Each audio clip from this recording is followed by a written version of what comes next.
Good day, brothers and sisters. It's your brother Rams here, and as always, I'm glad to be back on the airwaves, bringing you some knowledge to help you grow and help our country grow.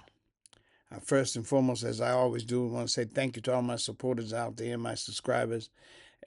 You are such a motivation to me, and I am deeply, deeply humbled by your support and some of your comments. You motivate me, and I thank Almighty God for your support. And continue to support your brother. I'm going to keep passing on this knowledge because we got to turn this thing around if we're all going to live together in the 21st century. So, again, I say thank you, dear Lord, and thank you to all my supporters and subscribers out there. And one of the things I always ask is that you pass this knowledge on. Don't keep it to yourself. Pass it on to others because this is very enlightening information that could help change your life and help you get a different perspective on life. So, but again, I want to start off by saying, first and foremost, I offer my condolences uh, to the family and friends of the 13 military soldiers who have been killed in the illegal Trump war. And may God Almighty strengthen you and guide you during these difficult times. And may He, listen to what I'm saying, may He too give strength.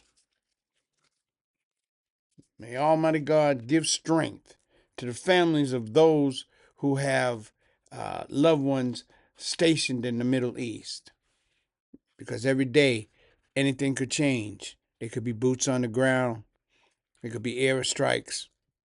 So I also ask Almighty God to strengthen you too as you wait for your loved ones to return safely. I'm going to move on to the next piece here, and I've been saying this, and I'm going to keep saying it because it's necessary. And this, remember, I told you this war is a distraction. And I say to to the survivors of the Epstein files, uh, you know, again, I ask you to keep fighting, young ladies. You keep fighting. God is with you. Keep fighting. Never give up. Stick together. See, in unity, there's strength. Don't fragment off. Stick together and go after these dirty buzzards. I got a better word for them, but I'll say buzzards because young people's be listening to this too. All right, stick together no matter what. No matter what, brothers and sisters, you stick together. Okay. And like I said, the true and living God has come to give you true justice. Don't stop. Don't you ever stop. One of the things I always talk about, I got to talk about it because it's real. And we need our Native American brothers and sisters to come forward now. Come from out the shadows. Time to speak your piece, brothers and sisters. My red brothers and sisters. All right? And let let your voices be heard on this immigration debacle. Okay? Because all these experts, so-called, are talking about immigration and what's this and illegal immigrants and this and that. Let's talk with the Native American and see what his idea about what immigration should really look like. Then we get a true perspective. Because if you don't bring them to the table, then you're not getting a true perspective. You're getting a slanted perspective. And that's something that I constantly emphasize. Bring my Native American brothers to the table. You know? You can't keep them silent. All you major news organizations, CNN, ABC, CBS, NBC, News Nation, Fox, MS Now, you all owe it. You all owe it to your audience to give the viewpoint of the Native American, the original American. You owe it to them because they sponsor your behind by watching your TV shows. And that's why it's important for you to understand, brothers and sisters. Okay? My Native American brothers, now it's time for your voice to be heard. Step up. Demand some of them shows. You know The View. You know Fox and Friends. You know Rachel Maddow. Rachel, you get them on there too. Anderson Cooper, get them on too. Lawrence O'Donnell, get them on too. Chris Cuomo, get them on too. Put all my red brothers and sisters up there so you can hear their voice of the original American. So I say that and I emphasize that, my brothers and sisters. That's very, very important. And I want their voice to be heard. The new Epstein ladies, you keep fighting. Because they want you. They want you to give up. But you got the true and living God behind you all. All right? So one of the first thing I want to turn to is our president's feud with the Pope. He feuding with the Pope, man. What kind of craziness is that? Right? And like I say, that's a big mistake. Very big mistake. Because he's the spiritual leader of over 1.3 billion Catholics around the world. He's the spiritual leader. Okay? Pope Leo is a messenger of God. What, Brother Ram? Yes, he is. He got the message. What's the message, Brother Ram? He's got the gospel. That's what he tried to tell our not too bright president. I ain't gonna go back and forth with you, man. See, he follows and obeys the gospel of God. He's a messenger of God, and he follows the gospel of God. Okay? Pope Leo preaches peace and love. He preaches peace and love for thy neighbor. Excuse me. He preaches peace and love for thy neighbor. Doesn't matter because he's black. Doesn't matter because he's Mexicano or Hispano or Asian or South Pacific. It doesn't matter. Not in the sight of God. Because God made you all. And don't you ever forget that.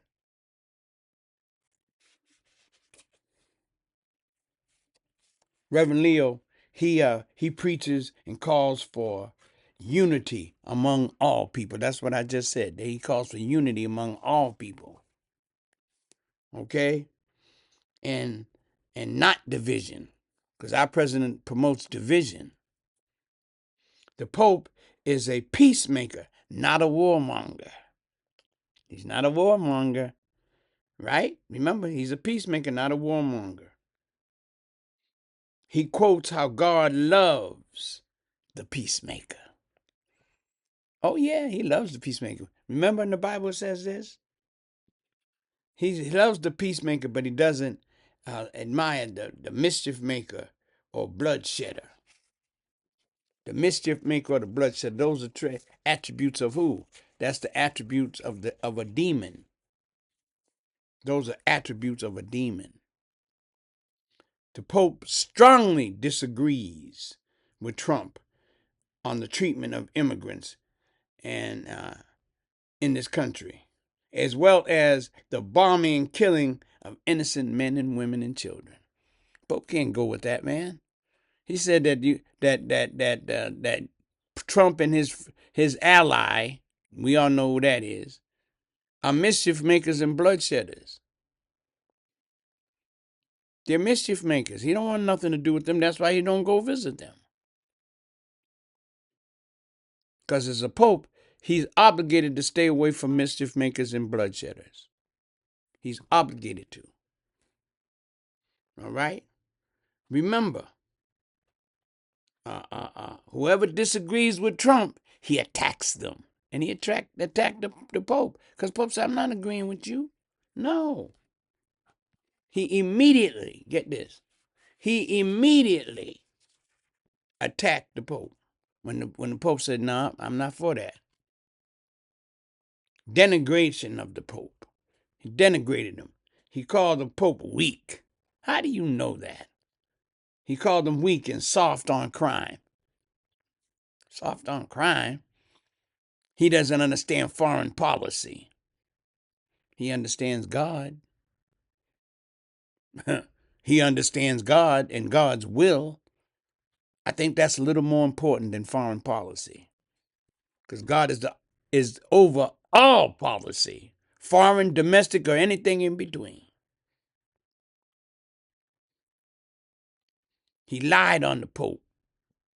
How you gonna lie on that religious man? He said the Pope said, well, he's in favor of Iran getting a nuclear weapon. He never said no such thing. It's a damn lie. He never said anything. See, again, Trump making up lies. And I'll talk a little bit at the end about the 25th Amendment again, about his mental instability. Completely false. All that foolishness was completely false, what he said about the thing. But I'm going to tell you something. You're messing with a messenger of God. I'm telling you, you're messing with a messenger of God, man. Trump disrespected the Pope. Okay? Has disparaged the Pope on numerous occasions. Talking about the Pope. Do you know he has insulted 1.3 billion Catholics around the world? Damn it! No respect for religion. No respect for the Catholic. His vice president's one. And he's sitting up there talking like some damn fool. Telling the Pope, yeah, you better be careful. Like he's some damn mob boss. You better be careful. I'm going to give you a little scenario about the power of God. Recently, they had all these tornadoes and stuff out there in Oklahoma. They had all these tornadoes and storms and stuff. And there was a gentleman who was walking along, and he got struck by lightning and killed immediately. So what does that mean to you, Brother Ram? That tells you the power of God. And in the blink of an eye, I can take your life. Because I'm the one who created you, and I'm sure the damn one who can take it away from you. J.D. Vance, so-called Catholic. But he'd rather serve a man than serve the true and living God. Phony hypocrite. That's what he is. J.D. Vance. Trump has shown no respect for the Catholics or the Christians around the world.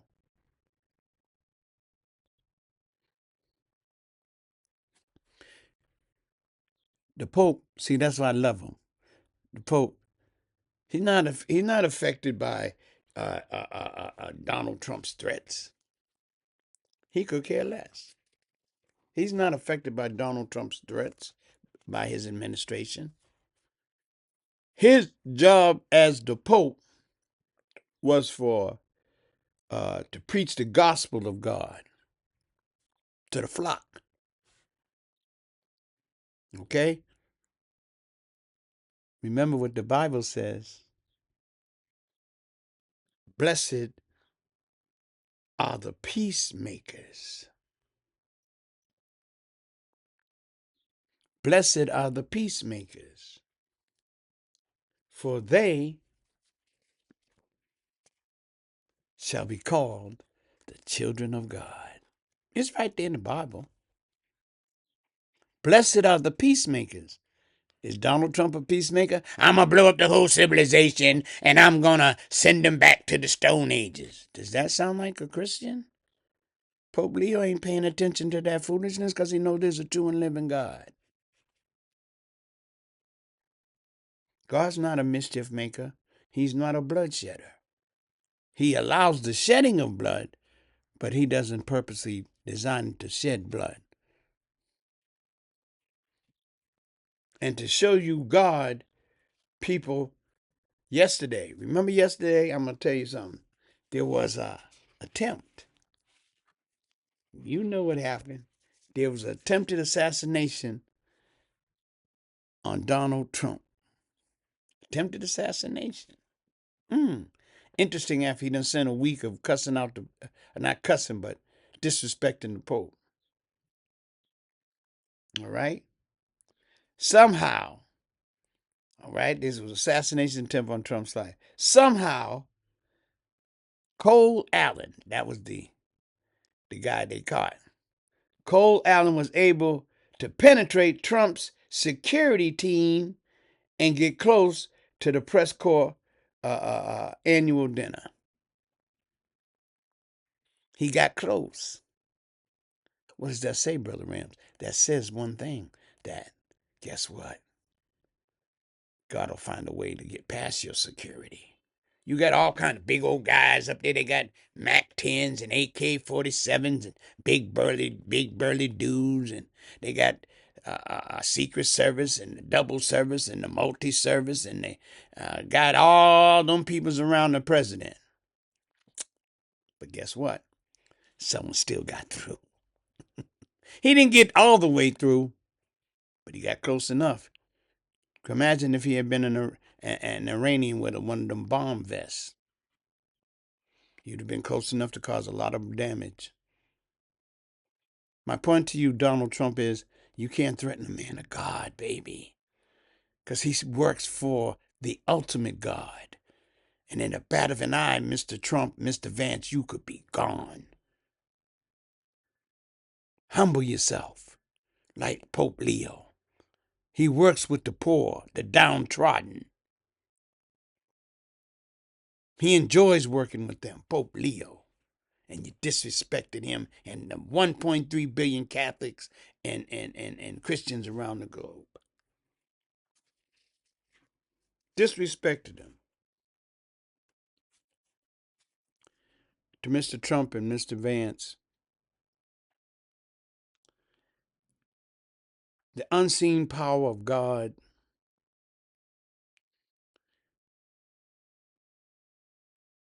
can conceal both of you.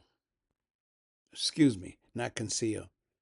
The unseen power of God can cancel both of you.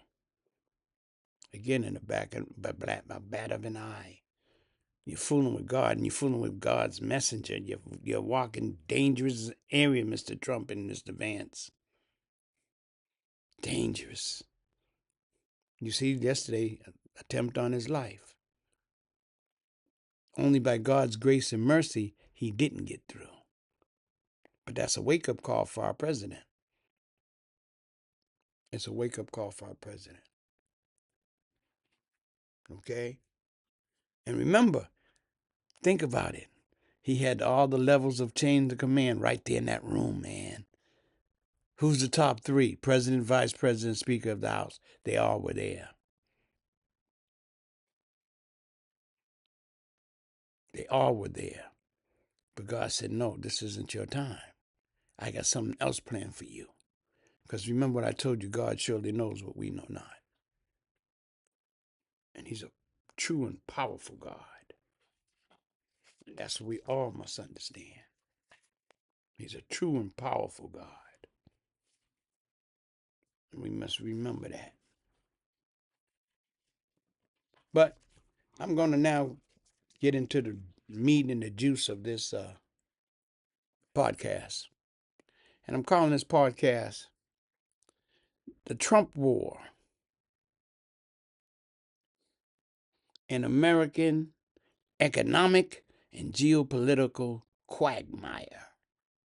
And I'm going to explain how that's so. This is Trump's war because he started it. And I'll tell you, there were no signs that Iran was an imminent threat to America. We got into this war at the behest of someone else. We know who that is. 4 presidents never got into that. This ally of ours dragged this nitwit into a war that we see no way out because they have a different agenda than America. They have a different agenda than America. So this ally of ours has allowed Mr. Trump to drag us into a war that there's seem to be no way out, and it's caused America a lot of problems. Has caused America a lot of problems. Okay? Let's take a look. Remember, this is Trump's war, an economic and geopolitical quagmire. An economic and geopolitical quagmire. That's the title of this podcast. First of all, let's look at the economics. This war economically has cost billions and billions of dollars. And he want more. He want 220 billion. So he's going to Congress to ask them for 220 billion. Now I'm going to tell you a little secret, brothers and sisters. Don't give him a damn dime. He didn't consult Congress when he went to war. Now he realized, ooh, it's costly. Yeah, it's costly. Okay? But meanwhile, while this war is costing us billions by the day, the American healthcare system is on the verge of collapse.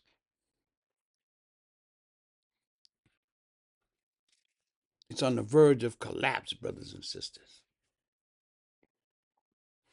Instead of using these billions to support the Obamacare subsidies, Trump decides it's better to spend the money on bombs,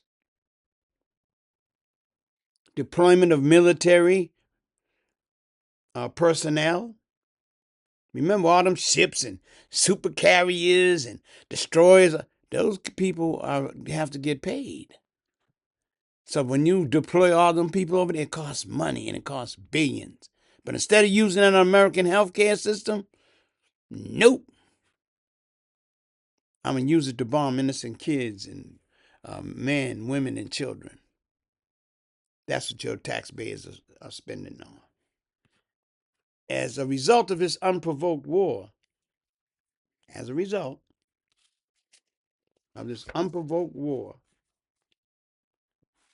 let's look at it, the economics. Remember, gas, LNG, liquefied natural gas,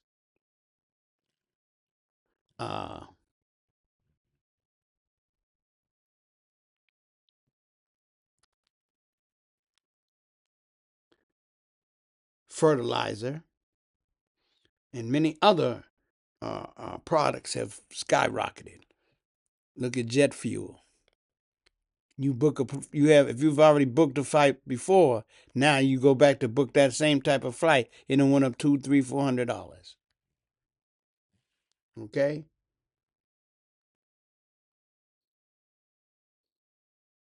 Many other products.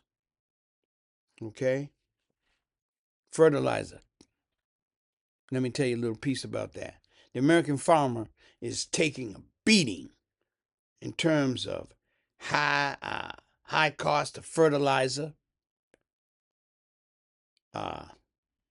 in terms of high cost of the fertilizer, like I said, diesel fuel. Remember they used the tractors and all that? Diesel fuel, sky high. Oh yeah, and also the truckers who transport different things from the West Coast, where it's very, very expensive, to the East Coast, diesel fuel is up. Okay? And this creates higher and higher inflation. Oh yeah, and by the way, there's tariffs. Remember those little things, tariffs? They've all contributed to inflation. This is the economic quagmire that Trump has put us in. You've been to the pump lately. You see it's now $4 plus a gallon. In some places, it's a lot higher. Go out west and it's crazy. It's crazy, brothers and sisters. And it creates higher inflation. War creates inflation, especially when we're giving arms to others for free. We're giving arms to others for free. And that's a bad, bad look. Bad look.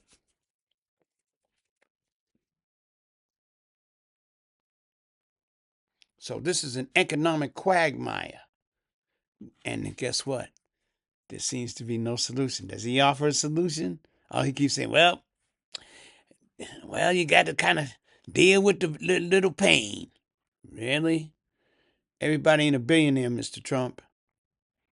Some of us actually work for a living.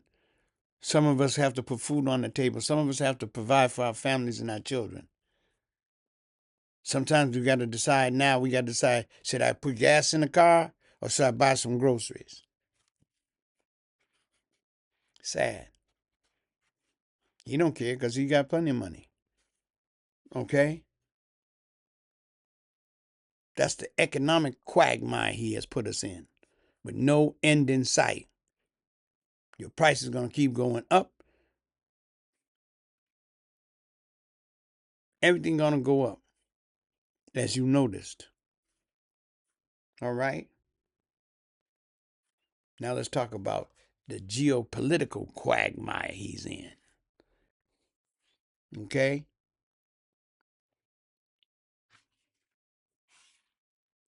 First of all, Trump started this war without uh, consulting first with our allies. He didn't consult with them. He just said, I'm going to war. As a result, the NATO allies became hesitant to help us. He got mad at them. He got mad. Well, they should be helping us and all. Hey, man, you called them every name in the book. You think I'd help you? Now, what I do like what they're doing, they're trying to find a solution among themselves to deal with this Strait of Hormuz issue, which I'll get into in a little bit. Okay? Before the war, the Strait of Hormuz was open to everybody. Think about it. Now it's closed. See, Trump didn't count on that. He thought he was going to run in there, bomb them, and walk away victorious. Wrong answer. This ain't Venezuela, baby. These people will die. And their whole point, how we win the war, we survive. And if we survive, we won. And that's something he didn't understand about these people. He didn't understand nothing about that. No. He had no clue. All right? Before the war, the Strait of Hormuz is open.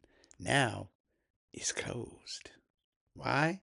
Because Trump and his puppets they underestimated the Iran people. They underestimated them. They thought they're going to be Venezuela. We got the biggest military. We got this. We got that. We're going to bomb their navy to the bottom of the ocean. We're going to destroy buildings.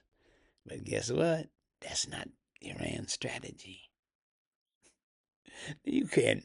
How's Iran going to compete with the American military straight up? Planes and ships versus what they had. You know full damn well they can't. But there's a textbook on how to deal with the Western invaders. There's a textbook, and it was started by Vietnam. You see what Vietnam did to the Americans? One of the key aspects of their strategy is to use their terrain as part of their defense. America didn't figure that out, even though they were told that. Them generals were told him that. Said what Iran wants was for America to put boots on the ground, and then you're going to see American soldiers get slaughtered. That's why they want to just survive. And if we can draw you to boots on the ground, it'll turn into Vietnam. It'll turn into Vietnam, brothers and sisters. So don't be fooled by this false sense of that you won, because you ain't won nothing. They're in it for the long haul, baby. These brothers and sisters are in it for the long haul. And if they survive, that's them. They underestimate Iran's ability to still fight back, in spite of, like I said, their military being decimated. But they still got drones. They still got missiles. And you can't stop them. They're still firing. They're controlling the Strait of Hormuz. That's why no other American president attacked Iran, because the military advisors told them that if you go there and attack them, it will be a quagmire. It'll be Vietnam 2.0. No, excuse me. It'll be Afghanistan 3.0. They went in there trying to mess with those Afghanistanians. And guess what? They was in a war for 20 years. Now, you know, straight up on paper, Afghanistan don't have no military like the United States, but they dragged America into a war for 20 years. They dragged Russia into a war. Russia damn near crushed Russia's economy, because war crushes your economy. America has had a strong economy, but inflation's eating it up right now, and the Iranians use that as strategy. All we got to do is hold out. And guess what? The American economy will put the pressure on them. They will put the pressure on them. And that's very important to understand. Okay? They know that. Destroying the naval vessels. Remember, one of the things he wanted was a nuclear deal. The main thing is Iran cannot have nuclear weapons. That's what we want. Remember, it used to be regime change? No such thing. They done came back harder than before. So ain't gonna be no regime change, because they set up politically for you to be able to, you take their leaders, but it's not a one leader thing. Even though there's a figurehead, it's done by a number of them. So if you kill them like the Israelis have done, that's not effective, because we're still, it's a very big, multi-headed monster. Unlike Venezuela, we just snatch up Maduro and it'll end. Not there, it ain't. We kill the Ayatollah Khomeini and it'll all be over. No, sir. Shocked them, underestimated them. But like I said, the military generals for the other four presidents said, no, that's a quagmire. Leave that alone. And the only nitwit that fell into the trap was Donald J. Trump. And now he's got us embroiled in a war that doesn't seem no exit strategy. Okay? But he's looking for them to not have any nuclear weapons, to get rid of their enriched uranium. Guess what happened? I'm going to tell you, brothers and sisters, there was a deal. There was a deal. There was a deal fashioned by America. There was a deal fashioned by America, and I'm going to tell you what it's called. Remember? It was called the Iran nuclear deal. Sound familiar? Oh, yeah. It's called the Iran nuclear deal.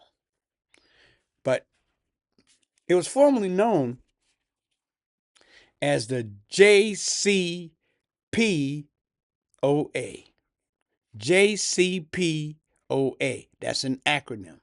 Now, what does it stand for, Brother Rams? The Iran nuclear deal was called the JCPOA. And the J stands for Joint Comprehensive Plan. JCO. Joint Comprehensive Plan of Action. A joint comprehensive plan of action. They had a plan set up. Okay? In 2015, how many years ago was that? 11 years ago? In 2015, an agreement had been reached with Iran. And they made the agreement with this group called the P5+1. What, Brother Ram? The P5+1? Oh, yeah, I'm going to break it down for you right now, brothers. The P5+1. They made this deal with these countries. Here are the countries. But pay attention to who they are. The United States, United Kingdom, France, China, Russia, plus Germany. That's the P5 plus one. The other one's Germany. Now, if you notice, those are world superpowers. And guess who put all this together? President Barack Obama with his Secretary of State, John Kerry. Great negotiator. This wasn't done all night. I mean, this wasn't done in one night, brothers and sisters. No, it wasn't. It wasn't done in one night. You know? And what was this plan designed to do? It was designed to limit Iran's nuclear program for civilian use in exchange for sanction relief. See, the world had put sanctions on them. Those countries that I mentioned, China, France, UK, United States, they had put sanctions on Iran. Okay? And so they had in this agreement in 2015. But how did it start? It started in 2012. And I'm giving you the roots of it. Barack Obama, our brilliant president, decided to have secret negotiations with Iran to settle this once and for all. Okay? But in this agreement, this is the key factors. Now, this is in 2015 and was signed. It was started in 2012, 3 years later. Now, look at the time period. It took them 3 years to reach an agreement. And what did the agreement include? First of all, uranium restraints. Remember? Well, we want that uranium, enriched uranium, and we want them to give it up. They were going to give it up. The uranium restraints, Iran's capped enrichment at 3.67%. And they reduced its enriched uranium. They reduced their enriched uranium. They reduced their enriched uranium stockpile by 98%. They cut down on their stockpile. The enriched uranium could only be at 3.67%. Not 60% like it is now. They would have had it at 3%, which is more for civilian use than making nuclear weapons. Okay? Another key part of that agreement was centrifuge reduction. Operating centrifuges was reduced to 5,000. A centrifuge is a key part of making a bomb. It's a key bomb, centrifuge. Remember, it spins at such a high rate that it creates a certain energy. But they reduced those centrifuges to 5,000. They was having plenty of them. But again, in this Iran nuclear deal, they were going to reduce it to 5,000. Another key piece is facility modification. Remember, uranium, centrifuge, reduction, facility modification. Now, what's that? The Arak plant is a heavy water reactor. That's ARAK. The Arak reactor is a heavy water reactor. Was redesigned. Get this, was redesigned for plutonium reduction. All this is to cut down on them producing the materials that can make a nuclear weapon. We've had an agreement. They agreed to it. Iran had come to agree to it. And then they had a breakout time. In other words, we give you the right to make weapons, but you can only make it within a certain period of time. That's called the breakout time. These are measures aimed to extend the time needed to create a weapon, but to over 1 year. They let it expand a little bit. You got a little over 1 year to create your weapon. But it won't be nuclear. Oh, that was set up, baby. Key pieces was going to be monitored. It was going to be monitored and verified by the IAEA. That's the International Atomic, the IAEA, the International Atomic Energy Agency. They were going to monitor that. They were going to have long-term access, 24-hour monitoring, and access to suspicious sites. What's that over there?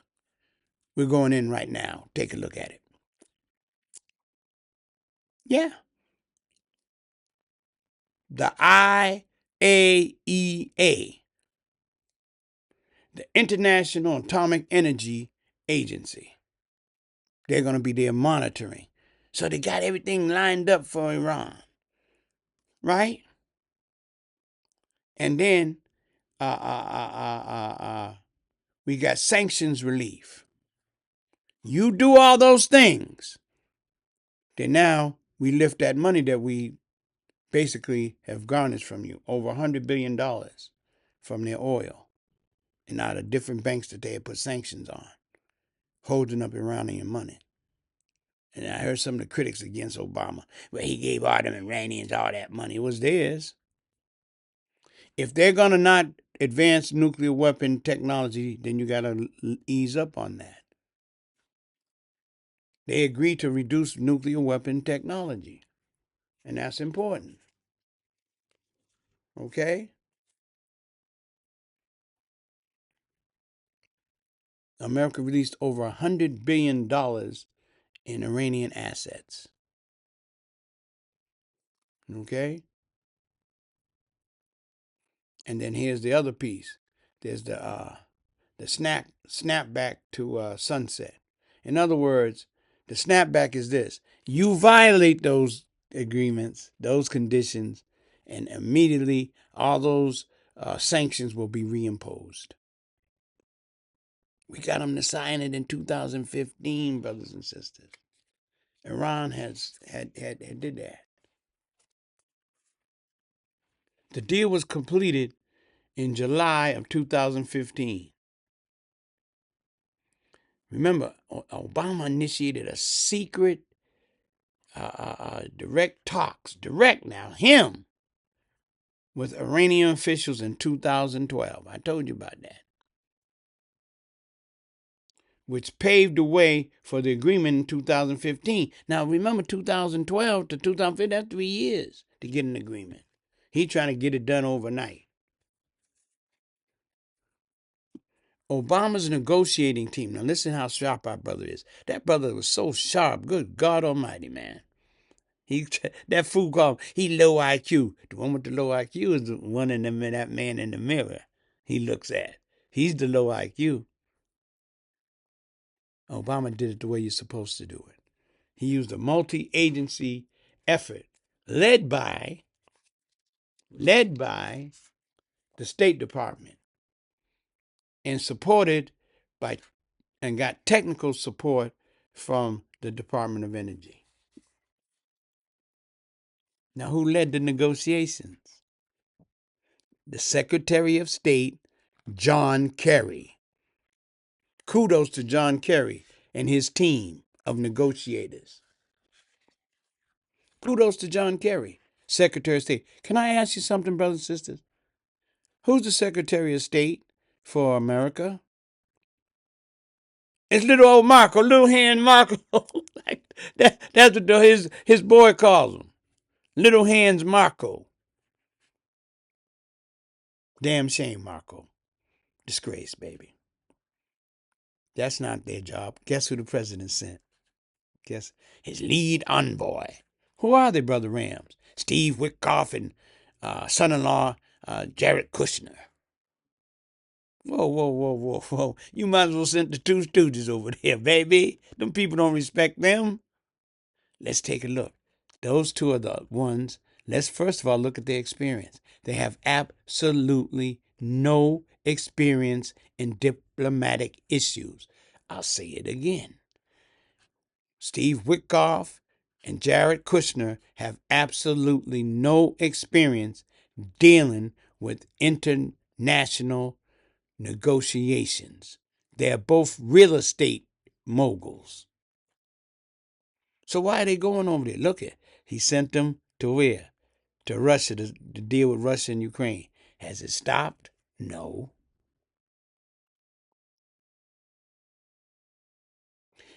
He sent them over to the Middle East.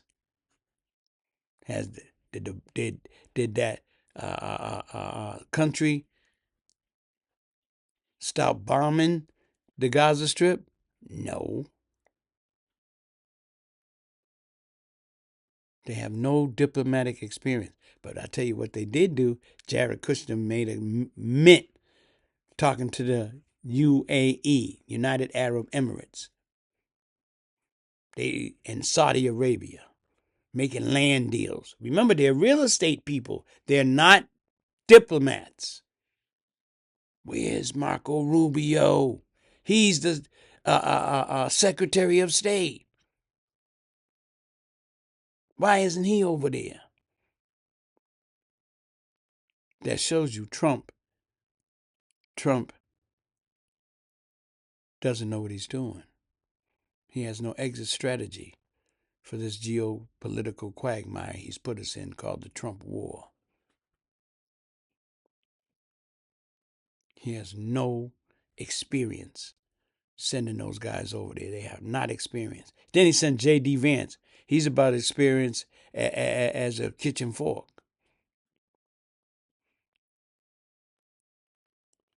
This is right up Marco Rubio's supposed to be his alley. And one of the key factors is you need technical support. That's what Obama did. Okay? This agreement took years that they put together. They enlisted technical support from nuclear physicists. They had to come in and report. See how thorough that brother was? He know Iran can't get no weapon, but we'll sit down and negotiate with him.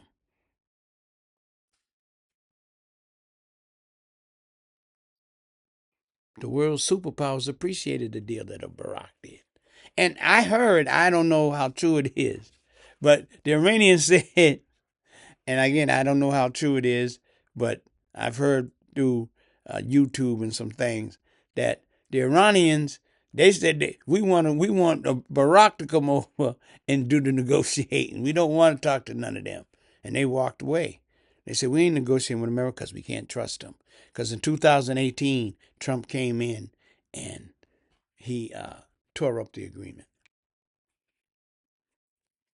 Okay, in fact, besides Obamacare, the Iran nuclear agreement was one of Obama's great geopolitical accomplishments. Let me say that again. Besides Obamacare, the Iran nuclear deal was one of his great accomplishments geopolitically. But in 2018, Trump comes in and tears it up. But when Trump took office in 2018, when he took office in 2016, by 2018, he broke ranks with the P5+1. He broke ranks with hell with that, and he tore up the agreement. Again, he didn't look at it. He didn't read it. He can't really read that good. John Bolton said it. He said when they used to give him those daily briefings, he wouldn't read them. He'd take them, like skim over them and throw them in the not throw them in the trash, but he'd throw them over. He'd sit them to the side. He wouldn't read them at all.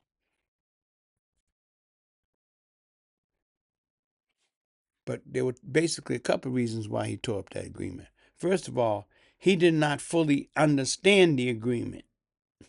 That simple as that. He didn't understand what was being said. And since he's an impatient, petulant type of dude, the people were scared to say, hey, man, this is a good deal. Because now, what does he want? He wants Iran not to have no nuclear weapons.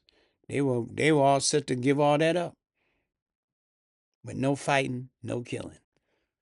Now, lives have been lost, thousands upon Iranians killed unnecessarily.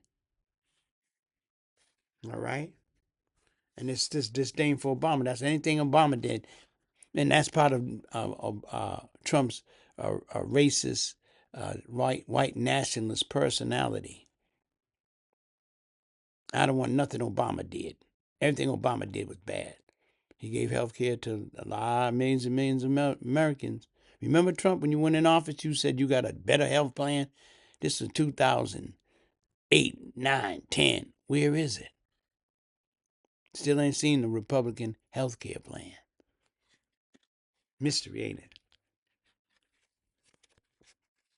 Okay? As a black American,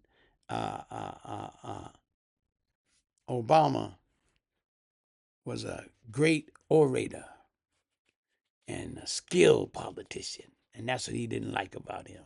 He was so suave that the rest of the world respected him. And they were factors to cause Trump to tear up the agreement in 2018. Now, 8 years later, here we are trying to work what?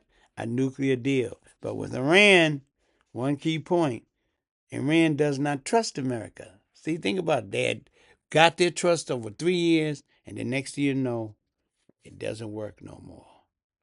They won't negotiate. They don't want to negotiate.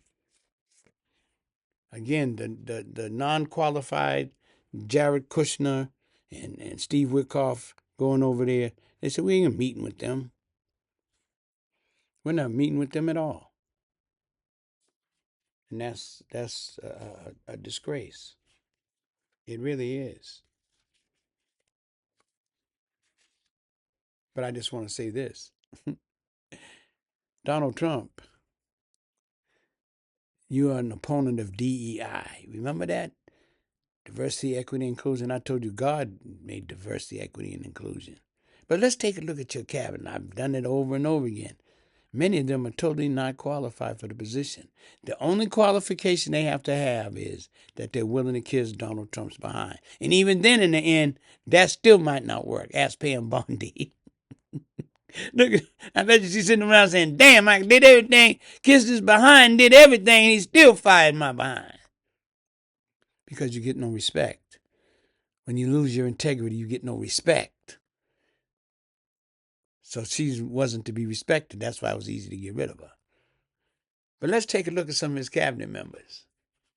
Okay? Because again, like I said, many of them are unqualified. Let's start out with the main man, Pete Hegseth, the warmonger. He think war is like a video game. You ever see him? They even had a video where it's like a video, like a war video, like a Fortnite or one of them Call of Duty videos. But meanwhile, thousands of people being killed. Pete Hegseth, let's look at him. First of all, he only achieved the rank of a major in the military. Major. Now, I'm not disparaging that. That's good. But he never, ever was in charge of a big budget like the Pentagon. Never. He wasn't. He don't know how to handle no big budget. Get this. This is during a war. During the war. We're in a war. He has fired the Secretary of the Army, and he has fired the Secretary of the Navy. Military generals. He must have an issue with generals, dating back to when he was in the military. Okay? And he got rid of countless of other high-ranking military personnel because their assessment of the war was different from President Trump. Remember, you don't agree with Trump, he has a negative thing about you. So that's why those who work for Trump like that are puppets. They can't think their own mind. And because they don't think their own mind, we're in trouble. That's why we're in this quagmire, because they can't offer no legit suggestions. Because why? Because if he don't agree with it, then it's scrapped. So they don't offer suggestions. They just sit there and yassa, yassa, yassa. Look where we're at. A geopolitical quagmire with no end in sight. But let's look at some of his people. All right? Pete Hegseth, Pam Bondi, Attorney General, she's gone. Kristi Noem, DHS, gone. Lori Chavez de Rima, Labor Secretary, gone. If you notice, a lot of them are women. A lot of them are women. Okay? A lot of them are women. And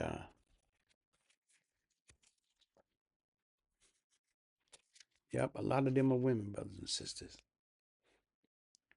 And oh yeah, another one, totally unqualified, RFK Jr. Oh man, he's not even a medical doctor, and he's in head of health for everybody. I told you he's one of the most dangerous men in America because he oversees research on vaccines and makes the vaccine schedule for young babies and children. All right? He has no clue about vaccine research. But I know one thing, Trump cut most of it. Measles everywhere. What the hell we doing getting measles? It was eradicated by the turn of the century. Now we're having outbreaks of measles everywhere. Robert K. Jr. And oh yeah, and by the way, black folks. This sister's last name was Sewell. She was up on the Capitol Hill grilling this ex dope fiend. She was grilling him when he said this. He stated that black kids need to be reparented. And she said, "Have you ever raised a black child?" Remember, he's an admitted drug user. I'm not making it up. I'm not defaming. He's an admitted drug user. Now he's in charge of Health and Human Services. Real stuff, brothers and sisters. Real stuff. And then there's my man, Cash Patel. You know, there's been controversy over his excessive drinking. You saw the video. He was in a locker room guzzling away. This is the director of the FBI.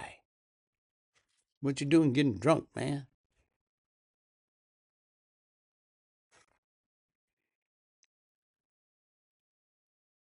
He was not, he does, a lot of times he wasn't responding to his subordinate staff, causing them to wonder where he was. He wouldn't respond to them. Now, can you imagine a national crisis and he's in the bed recovering from a hangover? Unqualified. So, as I say, brothers and sisters, this is very important that we understand this. Very, very important that we understand. Okay? But again, this is important. And one of the things I want you to understand is, as I said in my last podcast, the 25th Amendment needs to seriously be looked at. And I'm going to give you a couple of psychologists and psychiatrists who are experts on Donald Trump's behavior and have not just recently, Johnny come lately, psychologists and psychoanalysts. These doctors here are heavy hitters. They're heavy hitters, and I'm going to give you the name. The first one I want to give you is his name is Dr. Dr. Lance Dotis. Dr. Lance Dotis. And he's a retired Harvard med psychiatrist and psychoanalyst. He's a retired psychiatrist and psychoanalyst. Analyst, excuse me. and he retired from Harvard Med. And these are some of his things that he observed about Trump's psychological issues, which again, I told you is part of the 25th Amendment, him not being mentally capable. This is what he said about Trump. And he studied him not just for the last year or two, he studied him over decades. And he has concluded that he is sociopathic behavior. He has sociopathic behavior. He's delusional at the core. He'll make up something. You see it. Don't act like you don't know. He has mental decline and dementia. Definitely. And he's been labeled a malignant narcissist. That's Dr. Lance Dotis.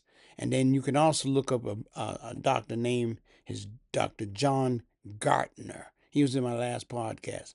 He's another psychologist, psychoanalyst that's been studying Trump for decades. Not just Johnny come lately. He's been watching his behavior over time, which is a true test. So these two brothers, they gone ahead and did their thing.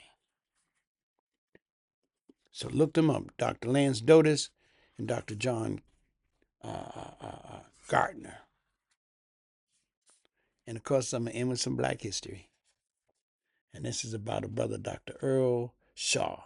He's a physicist, Black man. He helped develop lasers. That's a beam of light. And is used in all kinds of industry from manufacturing to medical. He was born in 1937 in Mississippi. He got his BA in physics from University of Illinois. He got his BA in physics in the University of Illinois. And hold on a second, brothers and sisters. From the University of Illinois. And his master's from Dartmouth College in 1964. And his doctorate in physics in 1969 from the University of California, Berkeley. He discovered laser. You know laser surgery? They use lasers for manufacturing. That was the brother. The brother's name, like I said, the brother's name was Dr. Earl Shaw. Don't forget him. When you get a laser surgery for your eyes, he's got it. So again, I thank you, brothers and sisters. And I want to say this before I go. My Black people, we must come together and teach our own. Go to the computer, teach them about ancient history, our inventors. We got a rich history, brothers and sisters. So until next time I see you, brothers and sisters, please be safe. Pray to God. Don't worry. It's all going to be over soon.